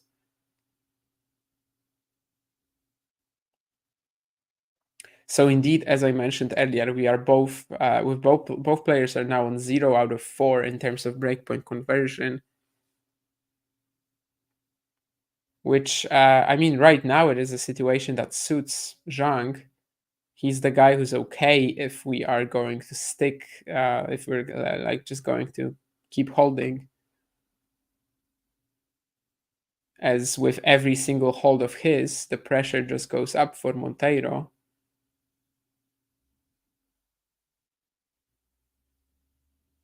Pretty windy in Rome, we can also see. That's a fun rally, though, and eventually Monteiro sends a forehand way long, just overcooks it with all the spin and power he was trying to put on it. So there's 2-1 Zhang. Monteiro just had 2 breakpoints, but once again, he's unable to convert. In the first set, I think when he had 2 breakpoints, it was consecutive, though. So that's a big difference, I suppose. This time it was a little trickier for him, but not that much trickier. Iga Świątek just 1 game away from beating Madison Keys. Wasn't it like 6-1, 6-3 last time they played in Madrid, by the way? Yeah, 6-1, 6-3, and it seems like they're going towards the same scoreline here. If Madison holds and then Iga holds, it's going to be 6-1, 5-3 as well. Oh, speaking of breakpoint saves, in that match, Keys is 0 out of 10 on breakpoints. So she's definitely not in that Zhang Monteiro territory anymore. 0 out of 4 is what she would like to. Well, I mean, she would like to have, I don't know, 4 out of 10 or something like that. But see, she hasn't done that. She hasn't been able to produce that. But yeah, that seems to be the main reason for her. Well, maybe not the main reason for her losing, but for her losing so convincingly so far. But maybe that's also a good sign for her that she can break back at the last game if she forces Iga to serve it out.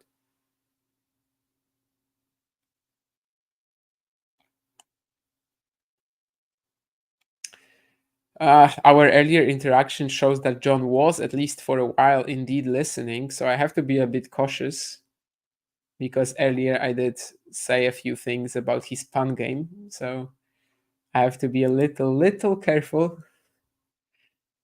Just a little.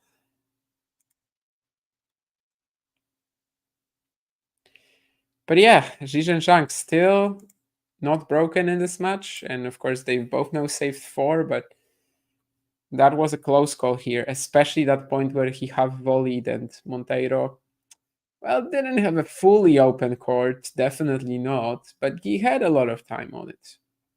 It was not a miss that was forced, I would think. I think that could actually qualify as an unforced error, despite shots in this position very rarely counting as such. Can Zhang apply some pressure now? As I've said a couple of times, he's kind of the guy who is okay now with this situation. Just keep holding, and at some point Monteiro might crack. Especially if we get to these magical 4-5, 5-6 games, which tend to be extremely tricky to just keep going. Of course, Zhang in the first set had to play a couple of these himself, just was under slightly lesser pressure than Monteiro would be here, given that he was not yet out of the match if he lost them. Is that lob gonna land in? Actually, no. Okay. That would have been a pretty wild one from Zhang. Maybe the wind is in the other direction, because for a while, like the way he hit it, I thought it was gonna be in.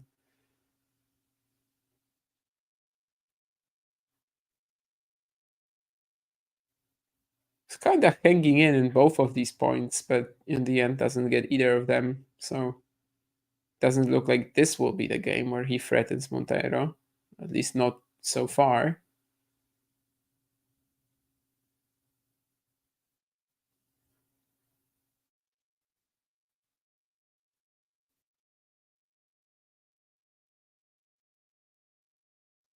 Although the Brazilian goes for this big second serve, and I don't think he made it. Yes, indeed, 30-15. He was trying to go really deep, kind of follow up on the direction of his first as well. Risky attempt. Is it fine at 30 love? We'll see.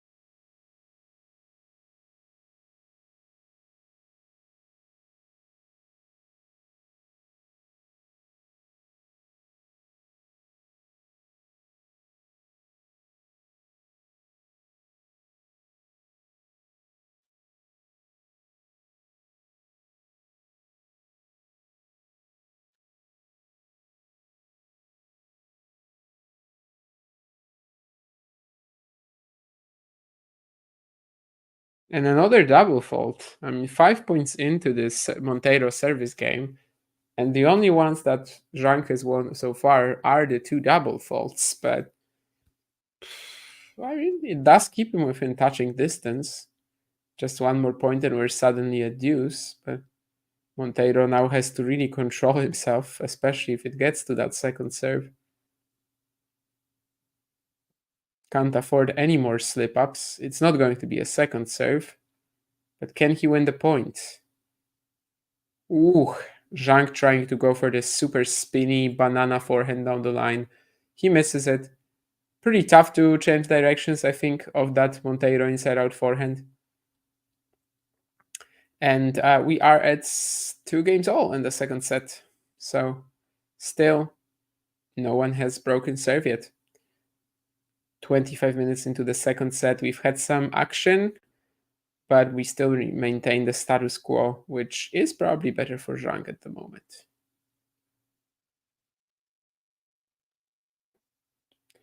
Can the Chinese start finding more first serves is kind of also one of the questions that we have to ask at the moment. And the first one in the fifth game is missed.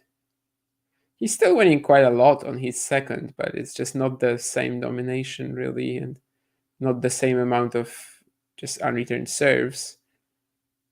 Whew, that was some snappy point with a couple of weird bounces. I think in the end, Zhang misses this backhand cross.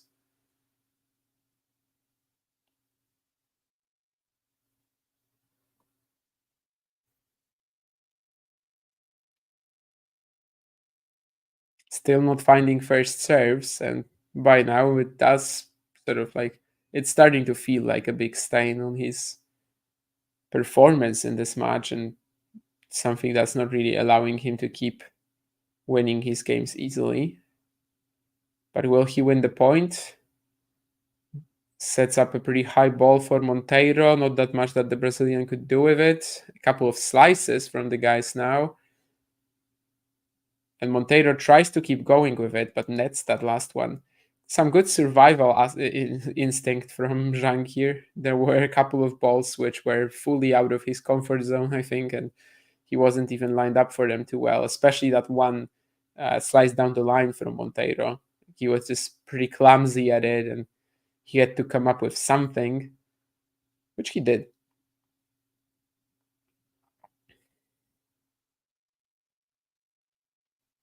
And he finally gets his first serve in, and instantly it's an ace. So he's been going hard at it. He's not been hitting it much, but when he does, it does have pretty overwhelming power.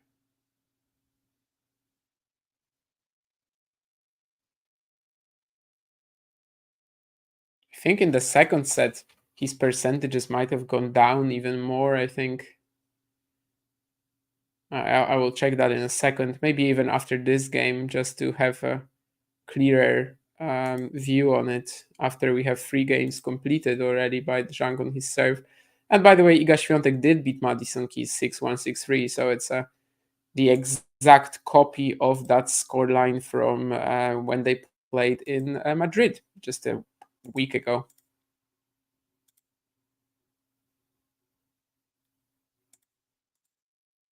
Zhang's percentages actually on serve in the first and second set are very similar, so I wasn't fully right there, but well, they are both under 50%. Winning a ton once it's actually in does kind of cover for that, though. Although in this game, just one first serve so far. He's still 40-30 up, was 40-15 up.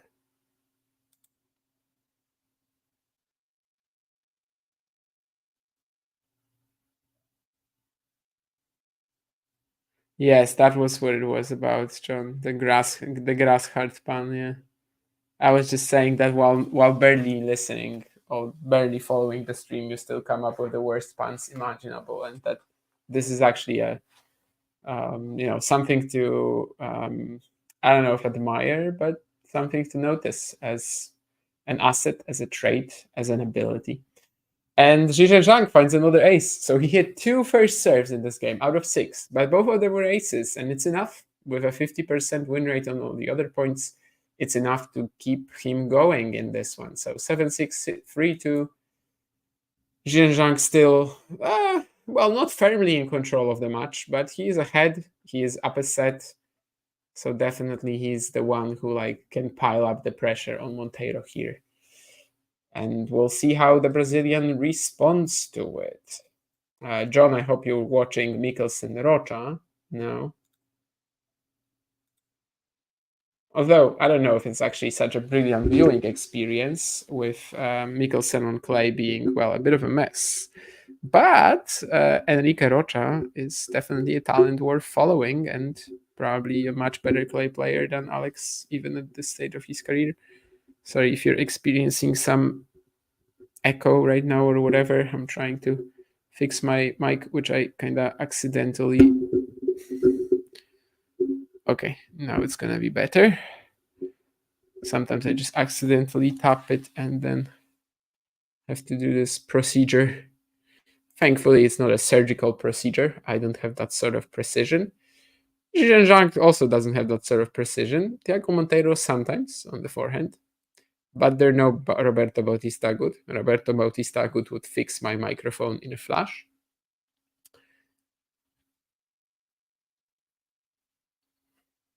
Sometimes I don't even believe what sort of stupid stuff I can say, but well. Anyway, Thiago Monteiro, 2-3 down here. Usually you would have like a commercial break, right, on the changeover, and we actually have to cover the changeover with some ridiculous talk sometimes. And yeah, that's also an ability to start talking about nothing and keep going for about a minute and a half. Thankfully, I do possess that ability. Maybe thankfully. I don't actually know if it's a virtue or not. But anyway, 2-3 down, Thiago Monteiro. He's got Zhang a bit on the back foot here, but the Chinese recovers with a forehand squash shot. And eventually, there's a massive backhand down the middle, which Monteiro doesn't connect with. So it's love 15. Maybe this is the game where Zhang piles up the pressure, where he just, cranks it up just a tiny bit more. To be honest, I mean, we haven't seen that many cracks in Monteiro's game when it was crucial. Like maybe the breakpoints here in this set, maybe the 4-all forehand in the tiebreak, right? But he's been okay under pressure. Well, but that's not really up to him right now. That's just Zhizhen getting some huge strikes in.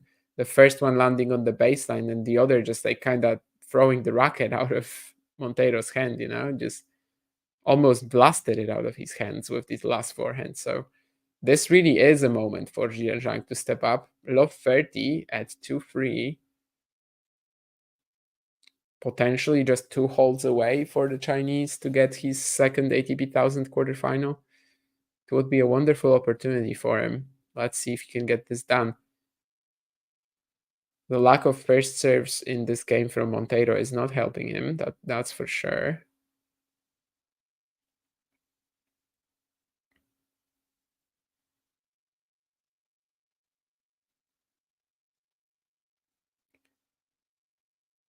Ooh, net court from Zhang helps him stay in the point.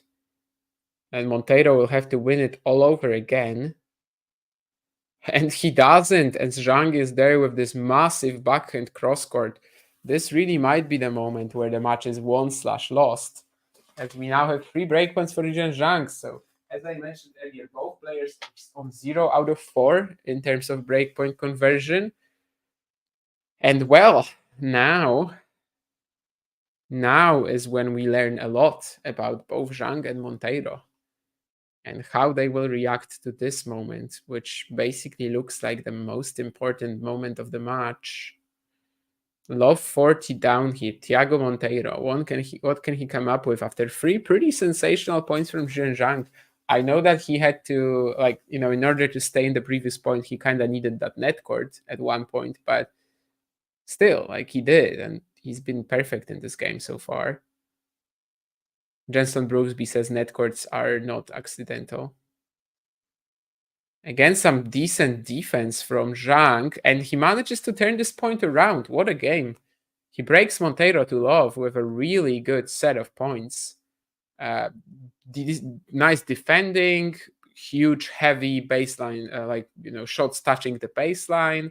Then, when he actually gets a chance to crack a forehand, he comes up with it on both occasions. He has this blistering backhand cross-court winner. So it is a perfect game for Zhizhen Zhang, more or less. And he's 7-6-4-2 up now. He still hasn't been broken in this game. Very low on first serve percentage, but once it's in, it's doing tremendous damage. So he's just 2 holds away and in a perfect position to grab this match and make his second ATP 1000 quarterfinal. And well, the first serve is in here, and the +1 forehand is as well. What a strike here. So, well, guys, we are in trouble when it comes to Monteiro here. He needs something very quickly, and of the last 10 points, he's only won 1.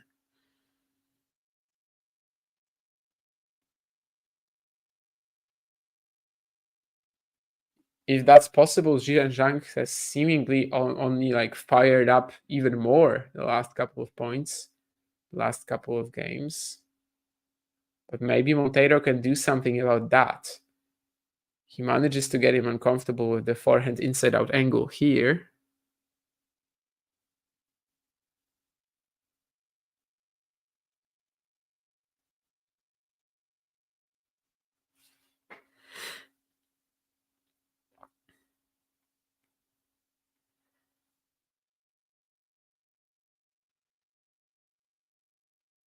Suddenly there were 2 first serves in a row for Zhang, but that's gone now.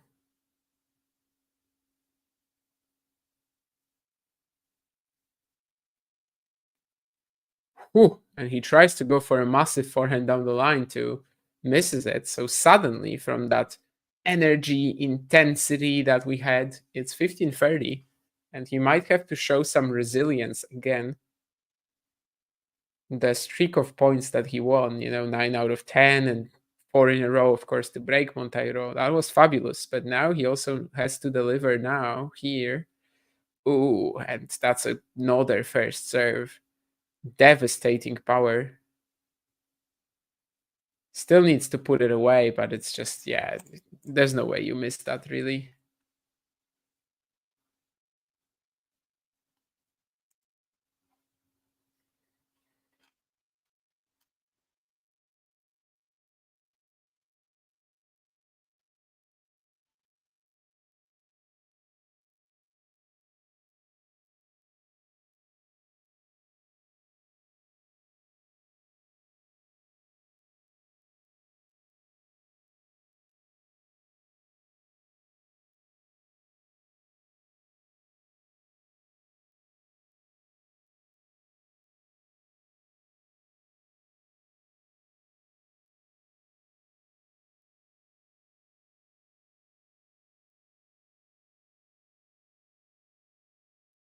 Is this an opportunity for Monteiro to grab something? Probably, but he snaps at this forehand down the line and misses it.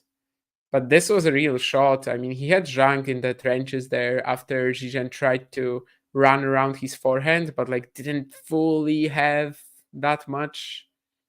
Didn't have enough time, didn't produce much on it. He just kind of left that forehand down the line angle open for Zhang and sorry, for Monteiro, and that didn't happen. And another first serve from Zhang, but the Monteiro return is right on the baseline, and he produces a great 1-2 punch. This time the devastating power on the Zhang serve, 218, actually wasn't enough, as Monteiro uses that power against him.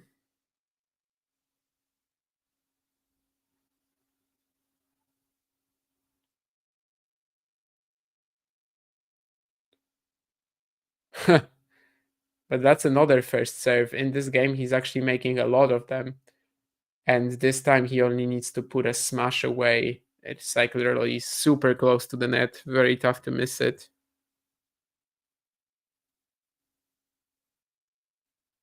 7-6-4-2 advantage Zhang would be just 1 game away. and he finds an ace. So this was a game when the first serve of Zhizhen Zhang actually landed in. I think maybe 6 out of 8 or something like that, and it made a great deal of difference. Despite this being actually a pretty tricky game for him, right? But it did make a lot of difference. And we are now just one game away from Zhizhen Zhang clinching this one and, well, getting his second ATP 1000 quarterfinal, getting back inside the top 50.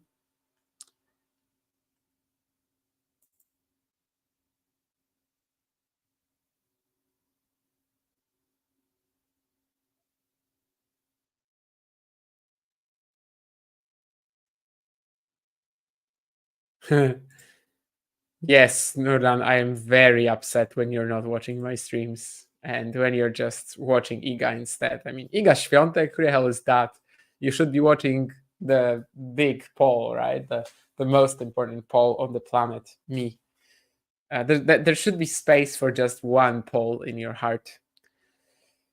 And John spoke to Roman Andres Burchaga, whose dad scored a goal in the 1986 World Cup final, Jorge Luis Burchaga. Did you talk to him in Spanish? I don't know how Burchaga's English is actually.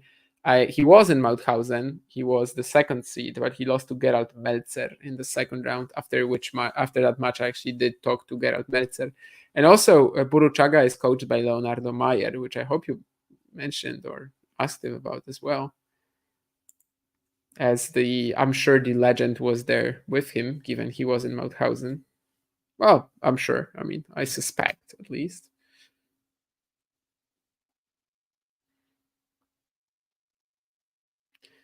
Thiago Monteiro serving to stay in the match for the very first time. Not in his career, not in his life, not even this week, I guess. I'm actually not sure. But definitely the first time against Zhizhen Zhang today and against Zhizhen Zhang in general. Approaches the net and manages to get the point done. Nice combination, serve, lefty forehand out wide, and then clinches it at the net.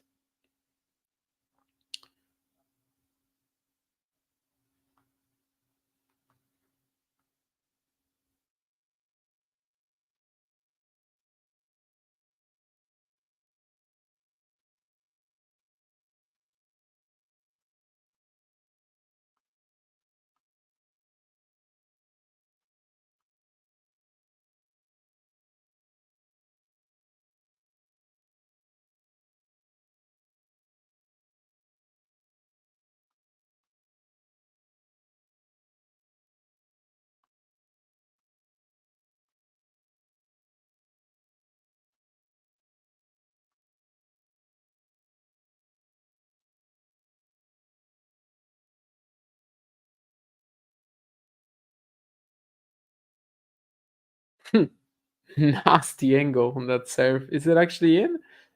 No, I guess it's not.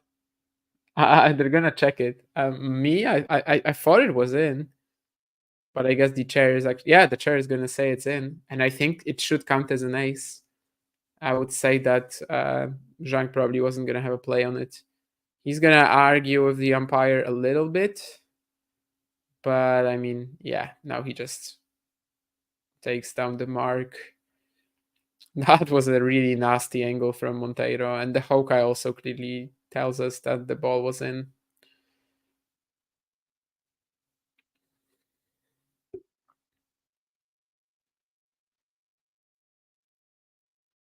And it's going to be a missed return from Zhizhen Zhang, so Thiago Monteiro is still fighting here, but he now has to break the Chinese for the first time in this match in order to stay in it. So the task is not going to be easy. He's had 4 breakpoints, 2 of them at 3-4 in the opening set, 2 of them at 1 game all in the second set. So it's not like he hasn't had chances. I think there was also a low 30 that was maybe 1-2 in the first set. But yeah, I mean, he has to do something he hasn't done yet in order to stick around.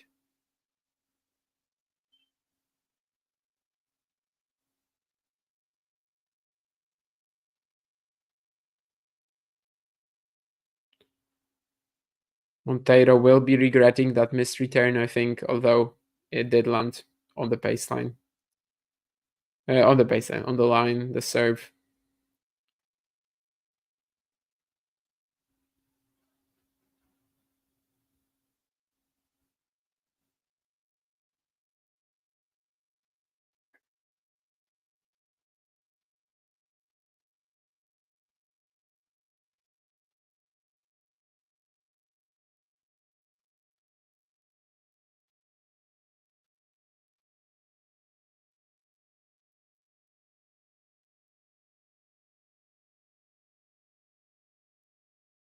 Ay, ay, ay. And Monteiro was in the rally this time, but there's a bad bounce that, of course, well, it happens on clay, but it's a pretty brutal moment to have it.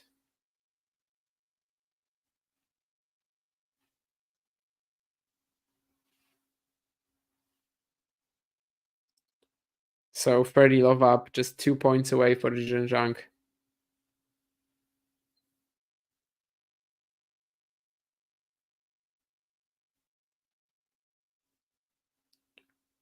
Really should get this point. Yes, indeed. You can see what I meant earlier about like the ball sitting up for him in the court. Like that really allows him to get that thunderous power to work, to be useful. And so far, 3 match points. Gonna be on the second serve, which is kind of fitting for a match where his first serve percentage was really low.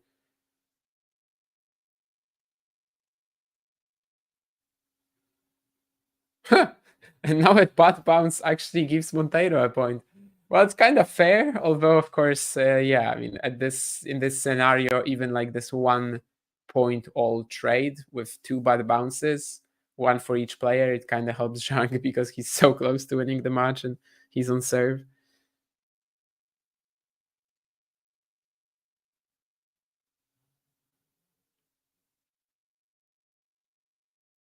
Once again, the second serve, as he said, very fitting. He should really finish this off on the second serve. Like it's only fair. And it's gonna be a double fault, but he was risking it. I want to see the speed gun on this one. I don't know if we're gonna get it. It's only in some views from the camera, but 1 hour 55 minutes. We have the third match point for Zhang now. Maybe he finally finds the first serve. I mean, he's been hitting at like 35%, so on one of the three, he probably should. But yeah, they didn't show me the speed gun actually, so I'm not sure how quick that second serve was going to be from Zhang.